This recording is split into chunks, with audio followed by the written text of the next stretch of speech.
Oh, really? Yeah, I think this one was last morning.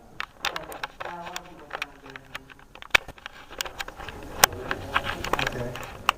Our Yahoo group is now at, I think it's 196. Difficult to really say if that's the correct number or not because, people do leave Yahoo accounts and stuff. And so I'm thinking we're probably somewhere around probably about 100, to be fair. We started, just recently, like I said, we're doing our 300 podcast today. We're recording it. And so we've only been podcasting for over about a year or so now on YouTube. I think that was a pretty good wise idea, Did any of you think like you want to try to go and do podcasts for your group? I know that I think the Charlotte Lane group has done one podcast or showed a little bit of what they were doing at a meeting. No, I just post random videos of what we've done in the past. Like, I think the one you saw was the one where I had a little bit of a dancing off to StarCraft 2 remix music with members of Lewis and remember? Yeah, it starts today. It's Lewis and his friend. I would say Lewis and his friend. They just did a dance off on that video. I also did a video of you know the Firehouse Subs? No. You know the Firehouse Subs? No. You know the Firehouse Subs? Okay, Firehouse Subs kind of got a cool idea. If you want to put hot sauce on your sandwich, then they have it rated on a scale of 1 to 10, and then they put extra pluses on it to over a 10 scale. So I got a guy in my group, and he thought it was so cool to put like a 10 plus plus plus rated hot sauce, and he would like fill half a bottle on his sandwich. And the video was like 2.5 minutes long of him just kind of like crying on my floor, and then trying to eat some more to prove that he can do it. And it's just like him going like, oh God, I can't. And it was just so fun to watch this basically break down like a little girl in the middle of my living room. He was like, yeah, and then he went outside and passed out for a few minutes due to the pain. He said he felt bad and weird for like the next 4 days. That was a good video though. As far as podcasting, I had a great time podcasting and talking to some of my members of the group about anime. Recently, me and one of our earlier members, Nick and Mono, just sat down and we just talked about animes that we saw, and I thought that was pretty good as far as me and him playing off of each other. We had to use 2 different types of cameras at the time. I had a Jazzer, and then I had a digital camera, so I just put the simple camera on camera, and I put the high definition on me. And we had to break the thing in 2 parts, so it was from like 2 separate podcasts. They were talking for a minute, because YouTube has like a time limit. You only got about 15 minutes. Like when I do this podcast, I'm sure I'm going to break it up into sections so it stays in 15-minute margins. At least 4, I think it was 15. If that's rated in order, it don't count you can put like 20 or 30 times. I didn't know that. Thank you very much for the information. I appreciate it. Because you got a special super awesome account that was only supposed to 10 hours.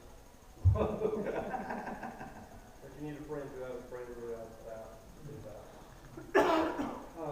Tell me, did any of you out in the audience watch podcasts or I listen to a podcast Okay. on iTunes. The first podcast I ever really watched was Anime TV Go. And then my good friend, his name is Brent Newhall, he runs a podcast called Taco No Video, is what he calls his. And Brent, I love the way Brent does this stuff because he's so professional. And he's a person who works for NASA.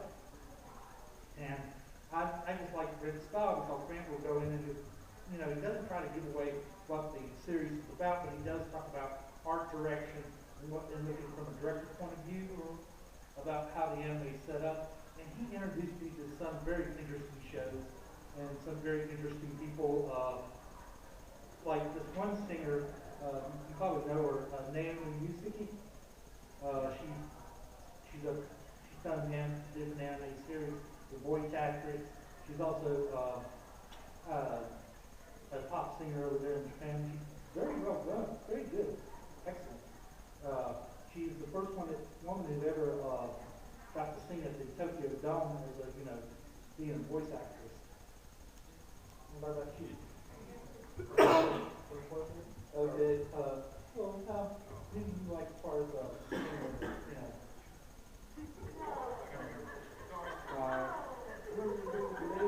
The Junior High Barn was always an old favorite of mine, but I was like kicking it old school like that.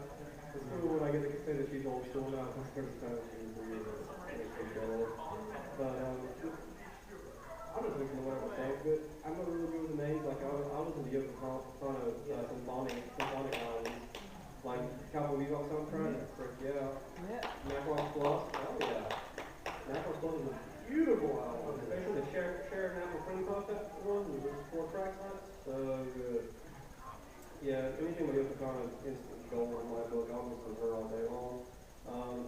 Anybody else? I listen to popular like whatever one of our songs are today. I haven't listened actively to anything from Japan in a short while, but I also pay attention every so often. It'll make it to my mind. Like usually I listen to K-pop with SNSD, like Girls' Generation. For anybody who pays attention to Korean pop music, and Wong Fei of China, very good singer, very talented singer. She did the opening song for Final Fantasy VIII. Or not the opening song, but the one with the dance section of the Final Fantasy VIII. She did a song for that. Beautiful voice, absolutely gorgeous. Sounds amazing in both English and Chinese. So I listen to those people any day. And anything else sounds good that comes my way. Somebody says, hey, check this out. I'll listen to it. I might not remember the singer's name, but I would say the song is good.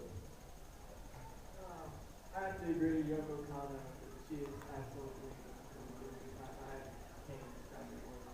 And one of the bands I really like, I kind of animation has a concert a few years back, so maybe just some back on it. I really love them. They were just hilarious. Like on that, they kind of their last thing from the last. They can't speak English. It was just hilarious. But other than that, I don't really think so. Yoko Kano. I'll give you one good reason to go to the convention. Did you ever watch Escaflowne? I went to Anime Expo when the Escaflowne movie first came out. Yeah, Escaflowne movie. And then, you haven't seen the movie yet? I'm not gonna I've seen the anime, but not the movie. Yeah, I'm not gonna the movie basically reads the whole TV series, puts them a better ending because they ran out of money to do the original TV series like they wanted. It's not a sequel to the ending of the anime? No, it's basically a remake. Really? Yeah. Yeah. A revision. Yeah, it's re-envisioned. But anyway, the cool part about going to Anime Expo that one year when the Escaflowne movie came out, Anime Expo brought over a 35mm copy of the Escaflowne movie and showed it at the convention. First in subtitle. They did that one and the Pena movie. They brought that over. So you can sit down and you can watch both movies fresh from Japan, not more than a couple of months old, newly subtitled. Wonderful experience. As far as Yonko's work, Oh. there's this one little nice little OVA series. It's called Please Save My Earth. And Yoko really composed that so well. I also like Yoko's work in the Vision of Escaflowne. Did an excellent job with that. Of course, Cowboy Bebop. I like the work of that. I want to say, oh yes, Earthworm Ajuna, or Earth Dayton Ajuna, whichever title you want to go to. The thing first came out, well, we've had this discussion before, how many times you come up with a tip, because if you read it, does like, well, it's Earth Baby Ajuna, Earth Girl Ajuna, Earth Virgin Ajuna, because you're looking at this, variety, and you go like, picking the interpretation. I think when Bandai put it out as Earth Maiden Ajuna, but she did the music for that score, and it was written by the same guy who worked on Outlaw Star. It was basically a environment story, which I thought was pretty interesting. I like certain parts of it, and some people don't.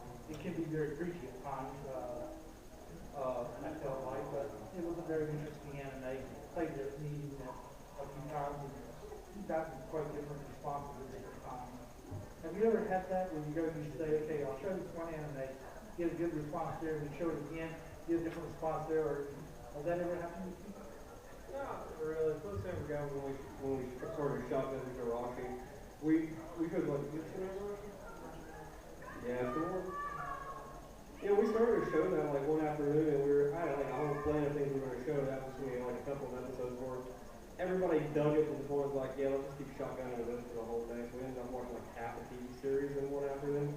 We'd all just come back the next day to finish it off, but then everybody kind of got lazy and just come back.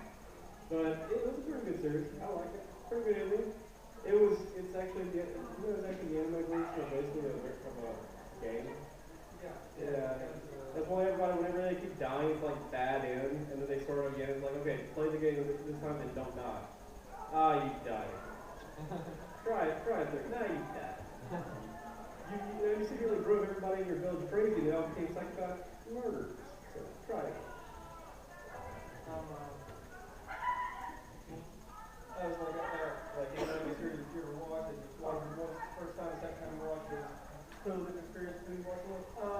I don't know, probably people could agree with me on this, the Full Metal Alchemist series, like, well, watching the first one without knowing the manga or seeing Brotherhood, and then thinking it's amazing, and then after reading the manga, watching Brotherhood, and then going back to watch the first series, I don't know, I can't watch it. You can't watch the first one anymore? Yeah. So you think the second series is better? Yeah, I think Brotherhood Because it follows the manga. is a lot better. You know what? I mean, a manga is what everyone feels is the main story, but when there's an anime made, it doesn't necessarily have to do exactly what the manga does, but as long as it follows the story, because it should be at least a little different from the manga, so it would not, copy the same thing. Even though it's nice, I just don't want to compare and accept what's different by it, but I have not seen Brotherhood yet. Someday I will, but even if I do see it, I'd like to say that I would like both no matter what. Even the first one, I would say the first one would be my favorite because it's not just, it's just different about it. I like that. It's just a way up here. Me? Yeah. What I was going to say is I actually have a degree in literary studies, so I have a very unique perspective because I did read the manga and I did see both versions of the series. And both of them kind of have pros and their cons. I really do like Brotherhood for the sake that it followed all four of the extent, and it did stay true to the manga, but at the same time the pacing in the original series was a little better. It was not quite as rushed as Brotherhood was because you were trying to do 2 chapters in each episode. Had Brotherhood actually been closer to say 100 episodes and then just moved to a dot, then it would have been a completely different experience. You didn't exactly have as much time to become emotionally involved with the characters as you did before, even though the series was just about the same. And I like the movie. Oh, no, I do love the movie. It's from the originals. Yeah, I love the movie. Does anyone have the time real quick? 6:56. Yeah, well, ladies and gentlemen, thank you for coming to our panel today. Like I said, if you want any information about my group, I'm up here. I'll be glad to pass it out about the NC Rowan County Anime Group. If you see me in the hallways, feel free to stop me anytime, ask questions. I am doing a bunch of panels at this convention, and I made a promise to Ichiban Con, and I plan to keep it during this whole convention to make this the most fun convention for you. I mean all of you. So if you see me, don't be scared. I was unfortunately at a convention where I met the actor Patrick Troughton. Met him that Friday. He died in his sleep Friday night, early Saturday morning due to a heart attack. Of what? So, a heart attack. I mean, how did it happen? Well, when you had one before, then you have one again, and you're thinking, oh, well, he just instantly died at the convention. So that experience taught me life's very short. You take it and you make the most of it, because you only get one spin on the Ferris wheel. So, like I said, if you want to talk to me anytime, feel free to sit down, say, hey, Rob, I'd like to talk to you for a little bit. I'll be more than glad to try to answer your questions. Since I've been in fandom since the 60s,